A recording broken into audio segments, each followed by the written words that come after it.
Hello, everybody. Happy 2021. I hope everyone had a great break. You got a lot of rest. You had a lot of good times. Hopefully, you got to spend some time with family. And hopefully, all of your family is happy, safe, and well. And it is time for us to start semester 2 at the Gaston Virtual Academy. You guys are well on your way to high school. Hard to believe, but that first half went so fast. And you will not believe how fast the second half goes. So let's jump in and get started.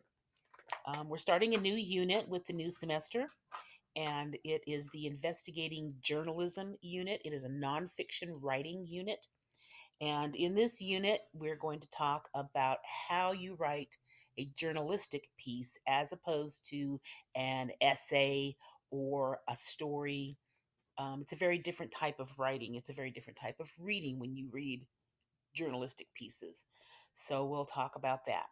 Today is Tuesday, the 5th of January, 2021. Hard to believe. Um, I know for a lot of people, 2020 was very, very difficult. And a lot of people are glad that it's over. Um, and let's just look forward to a great year. Your I can statement today is I can capture the who, what, when, where, and why of events in news stories. Um, Typical of journalism, the five W's. We use them a lot when we write. You'll notice that our classroom looks different. We got a new classroom for the spring. I decided to change it up a little bit, and the layout is similar as far as what you're going to be looking at and looking for. On the post it note, you will see this is where the new videos will live. I put every day's lesson in a video, and you had a link to all of those. They're still available to you, although you don't really need them. We don't refer back to them specifically in second semester. So I decided to start an entirely new document, a new place for second semester videos to live, and that is the daily video lesson. So that link will always be here on the post it note, and it looks like this. Same information. It's going to give you the date of the lesson. It's going to give you the video link and another link, a bit.ly link. So, because sometimes one of those links doesn't work, I want to give you an opportunity to try a different link and see if that will work. And then it tells you what the video title is, what it's about. So in this case, it's second semester expectations. That's a video that I have sent out to all of you already. I hope you've watched it. I hope your parents have watched it. Basically, the expectation is that you come to school and do your work. Pretty simple. Come to school and do your work. Being in the virtual academy does not mean you don't need to attend class. Being in the virtual academy does not mean you do not need to do work. You are in school. So please remember that. So let's go back over here. You have on the screen for today's class, we're going to talk about your new notebook, the Investigating Journalism notebook, and 3 different anchor charts that you're going to need to make sure you have. I'm going to expect that you put these in your notebook. Let's just say that, or at least the information from them. And then on the right-hand side, you have your assignment for today, which is the practice it and the evidence of learning for the module that we're in right now, which is session 1, Investigating Journalism. And of course, your daily dues, always check your email, always do your iReady, and always read. Reading is still required. You should read for 30 minutes every evening, every afternoon. At some point during the day, you should be reading for at least 30 minutes. Any book that you choose, but read. And iReady, you need to pass 2 lessons a week at least on your learning path. And then on Wednesdays, typically I will try to assign a teacher assigned lesson, which you will also need to complete. And these are for grades, ladies and gentlemen. You're not just being assigned it because we have nothing better to do. These are for grades. Make sure you're getting these things done. All right, so the first thing I want to show you is your journalism notebook. I am clearly recording this ahead of time, so my hope is that maybe I can create all of your notebooks for you so you don't have to do it. If I can successfully complete that task, you will be notified. You will get a message from me that says I have shared a notebook with you. It will already have your name on it. You do not need to do anything. You don't need to share it with me. You don't need to turn it in. It's just yours to use. And of course, I have access to it as well. So all of your work I can get to. Because the last two notebooks that we did, a lot of you didn't even bother to ever share your links with me, which tells me you probably didn't bother to even have the notebook. And it was reflected in your grades. So hopefully I will be able to do that. If not, I will be sharing the link for you to set up your notebook, and we will do that in class. But with any luck, I'll be able to get that done if I have enough downtime in the next couple of days. So let's look at your notebook. Your notebook will look like this. It will have your name, and then it'll say Investigating Journalism Reader's Notebook. And here's the cover. Very journalistic looking newspaper, newsprint. What's red and black and, well, white and black and red all over. Let me get that right. What's white and black and red all over? Think about it. When you come to class, give me the answer. You have your table of contents. We are in Bend 1, which is kind of like the first section of the unit. And we're going to be on session 1. And it says that journalists develop their powers of observation to capture events. And that's exactly what we're going to be doing today. We're going to be using your powers of observation to see what you can notice, to see what you can recall, to see what you can describe. And the way that you're going to do that is through a video that I'm going to show you. If you scroll down a little bit, you'll get to session 1. Now, I know that last semester I wasn't real picky about what you put in your notes. Once in a while I would tell you needed to put something in your notes, but other than that, I let you decide. I'm telling you right now, these are requirements for session 1. You need to make sure that when we're talking in class, you are taking notes. If you need to hear something again, well, that's what the video's for. You can go back and watch the video as many times as you need to make sure your notes are complete. So the things I'm going to be talking to you about are the anchor charts. You can draw anchor charts in your notebook if you're artistic, if you like that visual picture of something, or you can just write notes, however it works best for you. But these are the things I expect for you to have in your notebook under session 1. We're going to talk about an anchor chart that's called Writing Equals Bacon. And you will need to explain why writing equals bacon. You'll understand that in a few minutes. Then, we're going to talk about the journalist's sequence of first, next, then, and finally, and why that's important. And we will discuss the 5 W's. You already heard me talk about those. And then I want you to write down what your assignment is. Your assignment is to take notes on the video in class as you watch the video. I only want you to watch the video one time. Now, there's an honor code involved here, and I'm going to say this because I feel it needs to be said. When I say I'm trusting you to watch it one time, that is what I am trusting. If you do not have enough self-respect and enough discipline to follow that instruction, that's on you. But I am challenging you to follow the direction. When you watch that video, watch it one time and write down your notes.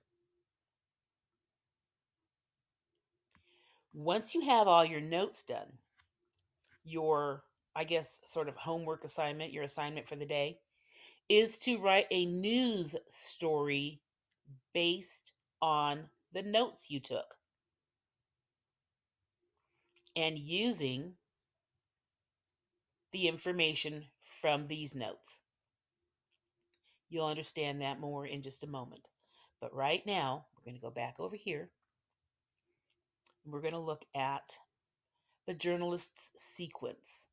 Um, this is, I guess, in social studies, it's sort of like a timeline. You wouldn't put something that happened in 1923 before something that happened in 1857. It could not have happened that way. So it's that timeline, the order of events. And it's really simple. All you're doing is looking at first, next, then, and finally. The order that things happened. First, the man walked into the bank. Next, he got in line and waited for all the customers to leave. Then, he handed a note to the bank teller. The note said, "Give me all your donuts."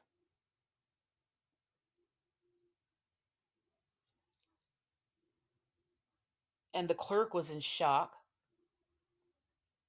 And she looked at him and said, "This is the bank. You want the Krispy Kreme next door." So finally, he took his note and he walked out.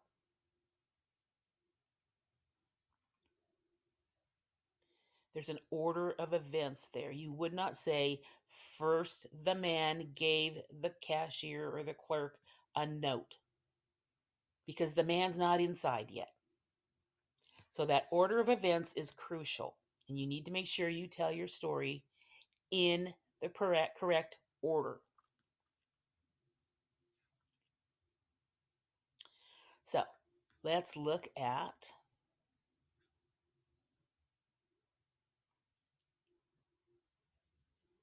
let me go back. Oh, I forgot I set this up like that, but that's okay. This will actually take me back, won't it?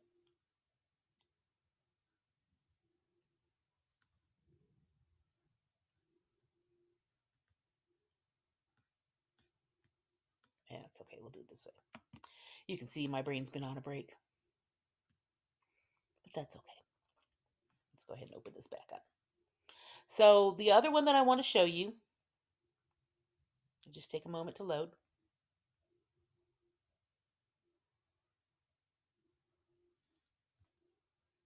is the 5 W's. Now, this writing equals bacon, your explanation goes in your notebook. The journalist's sequence goes in your notebook, and the 5 W's will go in your notebook as well. So the 5 W's, you've heard them before. They're pretty basic. We have who. So who has done something or who has been affected by it? Who is the victim? Who is the perpetrator? Who are we talking about in the story? What happened? What are the events of the story? What's going on? What's the purpose of this? Why are you even telling me this? When did it happen? Now, a lot of times you don't necessarily know the day or the time. You don't know it's 3:47 p.m. on a Thursday afternoon. You don't know that. But you might know it happened yesterday, or you might know it happened last week, or you might know it happened this morning. You don't have to put a specific timestamp on it, but you need to give some sort of a time reference. And then you have to say where it happened. People want to know that. If they say a bomb went off, one of the first questions people are going to ask is where. because you will want to know, did it go off near you? Are you safe? Is it near someone that you love? Is it someplace important that was destroyed? What you want to know where. And the last thing you need to know is why. Why? Why did all this happen? Why did the person do what they did? Why did the outcome happen the way that it did? Why are people responding to it in this manner? Why? So who, what, when, where, why. Now, you will also note I've left something off. It's not a W, but it is important, and that is the how. How is important. You don't have to have it, but it's nice to have. So, who, what, when, where, why, and how. All right, so that's your notebook, your anchor chart, your sequence, your 5 W's. These are the things you need to have. You have your notebook, put your notes in your notebook. If you need to stop this video to make sure you've got your notes down, you need to rewind something, do it now. Don't say I'll do it later. Pero mañana nunca que viene, people. Tomorrow never comes. Later is later than you think. Do it now. This is your class time. Use it for this class. So then I want you to look at the practice it.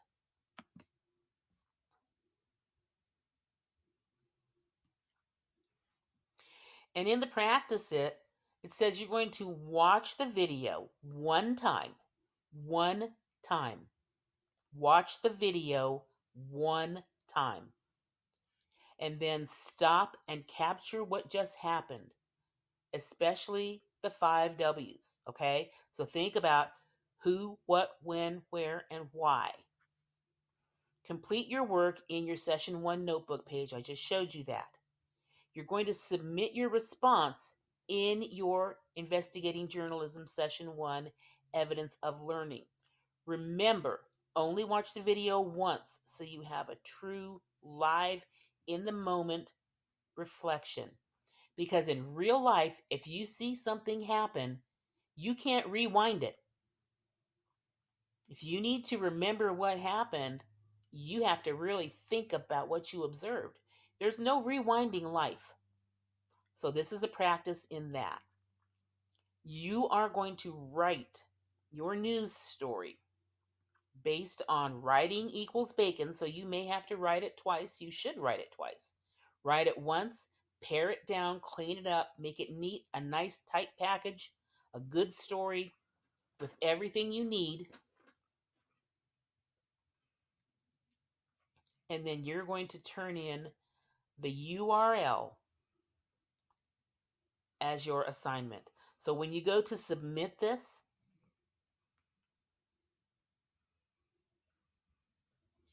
and I'd go into student mode, but right now it's not published, so I won't be able to show you that. When you go to submit it, you will only be able to submit the URL, and that URL comes from this page. So you're going to write your story in your notebook. That's the only place you're going to put it, in your notebook. Then turn in the link to this page. So you go to the top, copy that URL, and then you're going to go back over to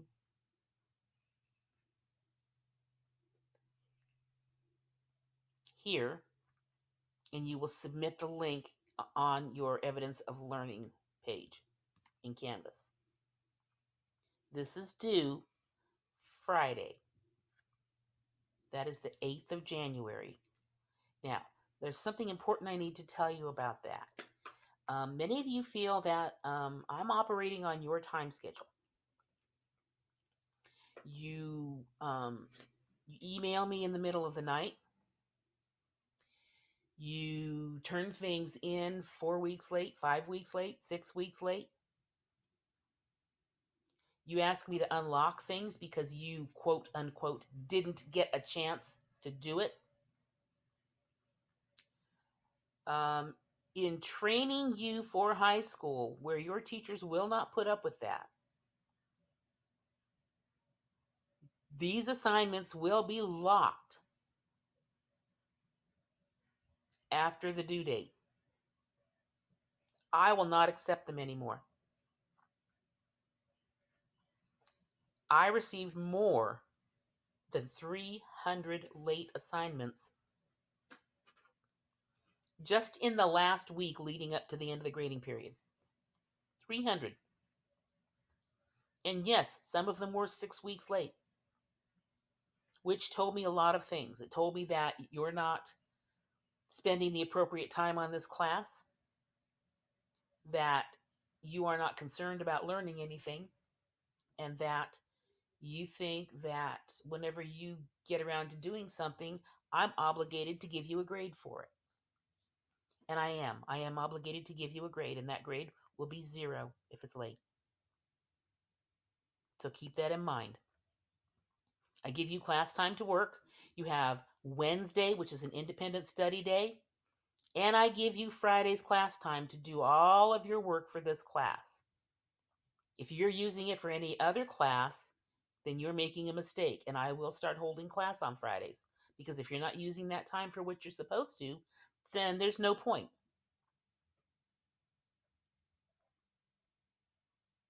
I'm in the Google Meet on Fridays if you need help with anything. Pretty much all day. But you need to get your work done on time. I hope everybody understands that.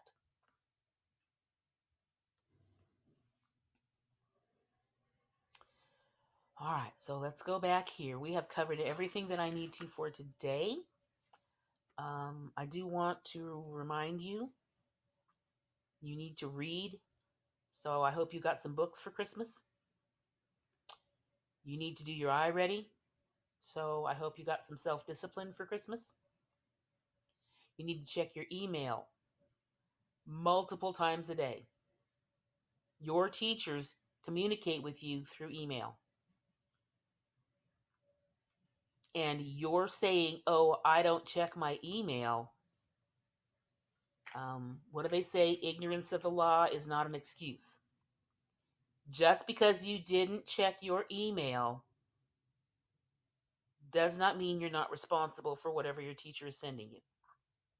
If it's information, if it's an assignment, it doesn't matter.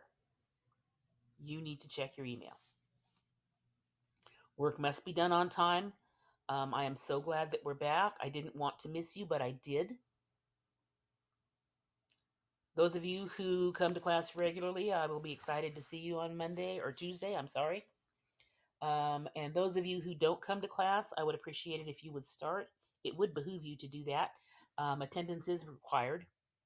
We do take attendance every day, and make sure that no matter what class period you have me, you are signing in on my attendance. I don't care who else's attendance you're signing in on. I want you signing in on mine. And I expect you to stay there. If you are a person who signs in and walks away from the computer and comes back at the end of the scheduled time,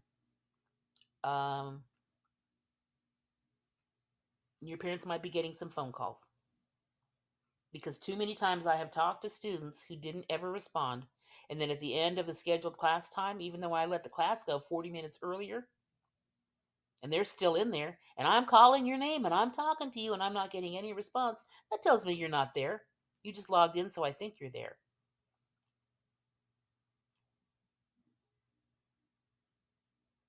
I would prefer that you were on camera. But if I call on you and you don't respond, I'm marking you absent. I don't care if you are signed into the room. If I call on you and I do not get a response from you, you are absent. Any more than 3 absences, I'm calling home. I hope that's clear. So if you have any questions, ladies and gentlemen, feel free to email me. Feel free to watch this video as many times as you need. The video for the practice it is in your assignment. It's in, I believe it's in evidence of learning. Watch the video one time. keeping in mind that you're looking for who, what, when, where, and why. And have a notepad handy so you can write down notes. And then put those notes into your digital notebook, into your investigating journalism notebook. That's where you will write the actual news story.